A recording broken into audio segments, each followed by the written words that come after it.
జనగణనకు సంబంధించి కేంద్ర ప్రభుత్వం గెజిట్ నోటిఫికేషన్ విడుదల చేసింది.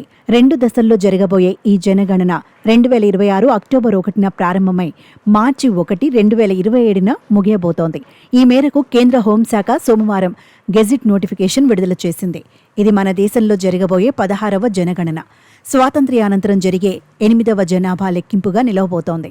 దాదాపు 6 నెలల పాటు జరిగే ఈ లెక్కింపులో 34 లక్షల మంది గణకులు, సూపర్వైజర్లతో పాటు 1.34 లక్షల మంది సిబ్బంది కూడా పాలు పంచుకోబోతున్నారు.